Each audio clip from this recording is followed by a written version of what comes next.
Hey, welcome to The Kind Faith. Merry Christmas. I'm Jeff Holmes, and I am so excited that you're here with us.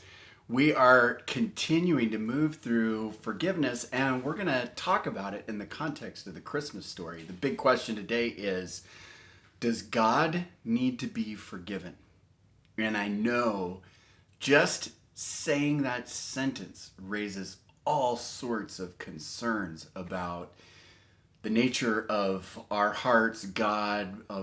Immediate reaction I had when I even uttered this sentence was no.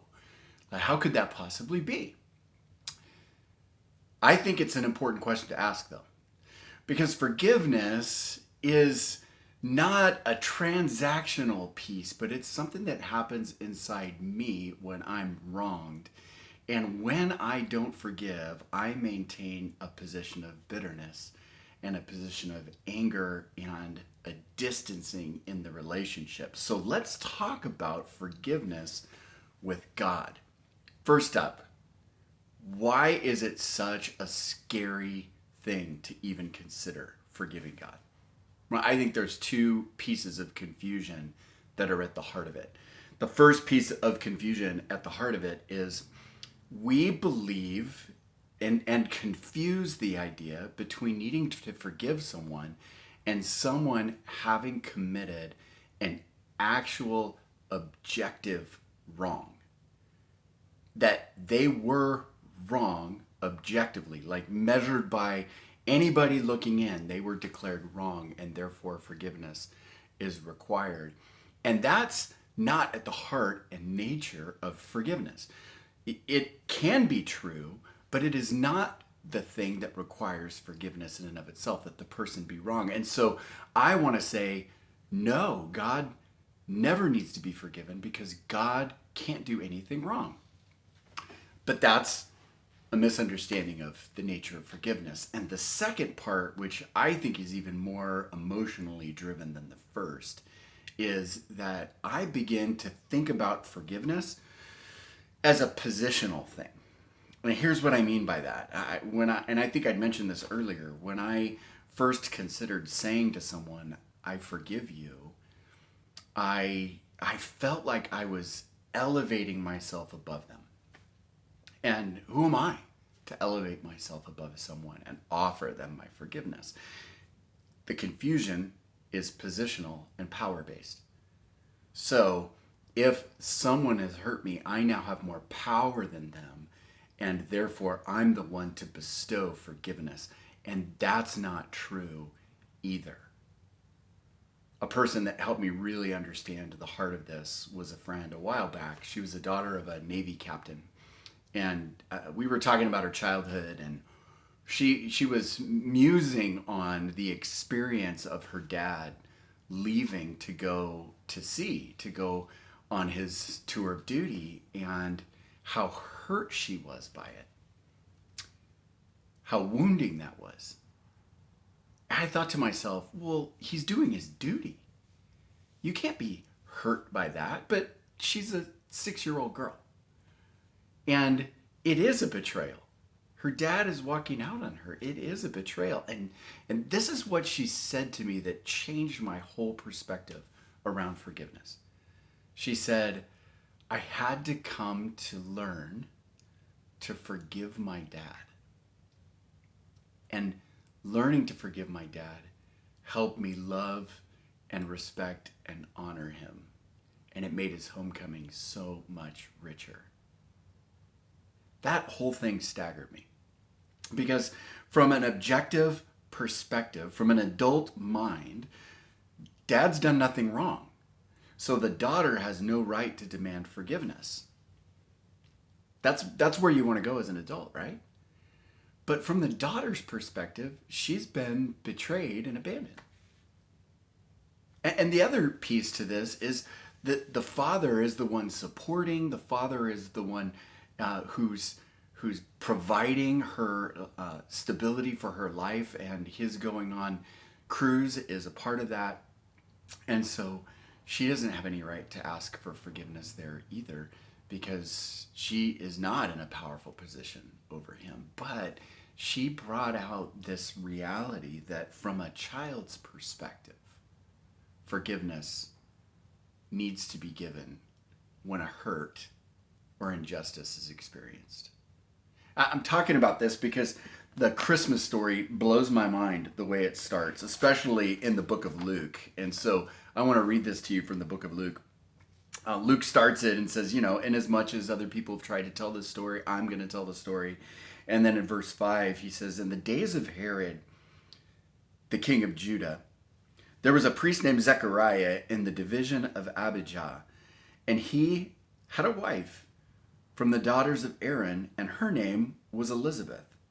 And they were both righteous before God, walking blamelessly in all the commandments and statutes of the Lord.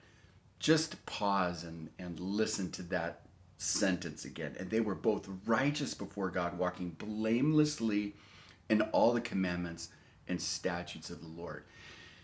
From our perspective, that means and should mean that the blessing of God is bestowed upon them. That's the setup in this first part of the story of Jesus's birth in the book of Luke. There's a setup happening here. Here is righteousness. They've done everything right. And it is immediately followed in the next sentence by tragedy. Look at what it says. But they had no child because Elizabeth was barren and both were advanced in years. I can hear the hurt in that.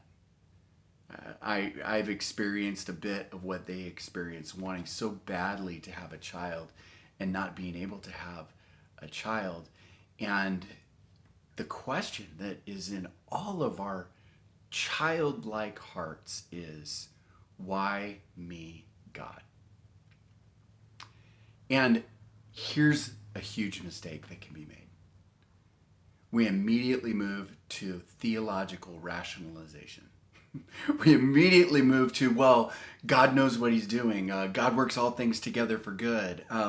We can't know God's plans. You've got to just trust. We move to all of that stuff, which is true, right? It's true. I'm not saying that that is not true and not helpful and not important. But when we skip the reality that we have personally experienced a self-perceived injustice. Is it a real injustice? No. God has his plans. He knows what he's doing. Is it a power injustice? No. We are children. God is in charge. He gets to do what he wants to do, right? But it is still an injustice. And what if, instead of moving to rationalizations and theological thoughts, we took a first step and said, I feel that what I've just experienced is an injustice. And it's only at the hands of God. And so I need to practice forgiveness with God. I've experienced that in my ministry time and time again. In fact, most recently, a lot of you probably know the story. I was happily serving in my church, wanting to serve in my church, and their transition came about and things became unstable. And having done nothing wrong, I get the words, "You're fired," from the leadership of the church. And sure, I could lay blame in all sorts of places. I could be angry everywhere. But that was really at the hand of God. Hard to say. But God could have changed my heart. God should have changed their heart. God could have changed the position. God could have changed the circumstance. All of that God could have been working in. And what's been incredibly helpful for me is to stop there, and before I rationalize it all with big theological concepts that are helpful and are true. Again, I'm not saying don't do that. But I had to have a hard conversation with God and say to him, this feels unjust. This hurts. One of the great comforts to me in it has been Psalm 13. In Psalm 13, listen to what the psalmist says in this context. It's here. Needing to forgive God is right here. Look at Psalm 13. He says, how long, O Lord, will you forget me forever? How long will you hide your face from me? How long must I take counsel in my soul and have sorrow in my heart all the day. How long shall my enemy be exalted over me? Consider, answer me, Lord. Lift up my eyes, lest I sleep the sleep of death, lest my enemies say, I have prevailed over him. I've trusted in your steadfast love. I rejoice in your salvation. And the psalmist goes on, and in it is this deep hurt. And our call, when we're hurt by God, is to step into a process of forgiveness with him. Not a process that says you did wrong by me, but a process that says, like that girl with her dad going on cruise with the Navy, I am hurt by these actions. What's more intimate? What is deeper relationship with God? Well, God works all things together for good. That's option one. Or, Lord, you have mortally wounded me. I feel like I'm going to sleep the sleep of death, says the psalmist. That's human. That's real. That's intimate. That's the heart of forgiveness. And so many of you, we've been talking over the last weeks, you've had diagnoses that aren't fair. You've had circumstances happen in your life that aren't fair. It's injustice. And yes, it's at the hands of people. And yes, there's all sorts of issues there. But let's look at the larger theological picture. God is in charge of it all. He could have changed it, and he didn't. And in the moment, it feels like an injustice. So let's practice forgiving God. And remember the process? There's three parts. Humanize. Well, in this case, God's not human. He's God on his throne. But the humanize is a humbling of myself and a realizing that I am the human here. That I can't understand God's ways, but that I am hurt and that this is wounding what has happened. That's humanizing. And so pause when you are wounded by an injustice and talk to God and let him know that what has happened hurt me. And the second step is to release your right for vengeance. We want to hold on to vengeance. We want to keep them on the hook. And that's positionally gratifying. To be wounded means I now have something on them. I get to elevate myself above them. And that can happen when we're hurt by God. We can cross our arms and exercise vengeance on him. And here's how we do it. I'm not going to believe in you anymore. I'm not going to talk to you anymore. I'm not going to trust you anymore. I'm not going to read my Bible anymore. I'm not going to pray anymore. We push God away and punish him for the wrong we feel we've suffered. We practice our vengeance. And we have to release the right of vengeance and say to God, justice is yours and vengeance is yours. God, you know what you're doing. And this moves us toward that deeper understanding that this God is in charge and controlling it. And what's the last part of forgiveness? The first is humanize, the next is release the right to vengeance, and the last one is to change the story. And the Psalms are filled with this. My psalm this morning was Psalm 23, and it comes just a little bit after Psalm 13, right? Just 10 Psalms. And here's a story.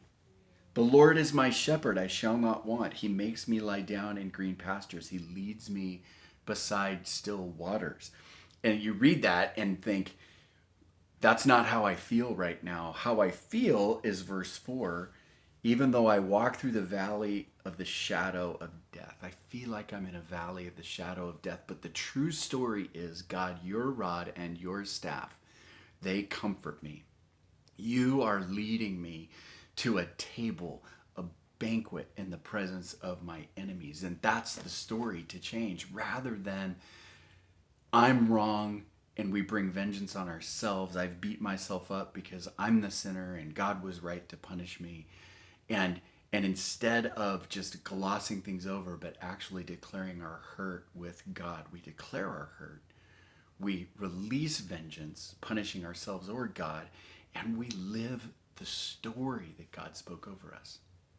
That's what Christmas is all about. The story changed forever with the birth of this baby. And so, does God need to be forgiven? I think for Zechariah and Elizabeth, there's some forgiveness from their perspective that could be offered to God, but not because God did anything wrong, and not because they're more powerful than God, but because that infertility hurt. And they're going to bring that hurt to God, and they're going to release vengeance and change the story and live into the story that God has for them. So, what do you need to forgive with God? What are the moments in your life where you have been wounded by him and it's felt like an injustice? And I know we look back and see how God's worked it all right, but maybe you need to go back and visit it and say to God, that really hurt. And I release the right of vengeance. Vengeance is yours, God. Justice is yours. And I embrace this story that you so loved me, that you gave your only son for me. Does God need to be forgiven? Yeah, he does. From a childish perspective, he does. So let's do that work. Let's make that list. Let's go and bring those places to God. Let's be people who love with forgiveness. Well, I'll close it with this. Ephesians 4:32 says, be kind to one another, tender-hearted, forgiving one another. That's a theme verse for the kind faith. Be kind by forgiving. And God deserves our kindness as well. So be kind, forgive. I hope you appreciated this. Would love it if you would press like, if you would post your comments. I know that some of this is controversial and we could have talked about this for several hours. So post your comments. I'd love to hear those. And would love for you to check out our other podcasts and episodes. We have our marriage episodes and our Bible episodes, and both of those are so rich. And so check those out. Head to our website, thekindfaith.org. God bless you, and we hope this Advent season is fantastic for you.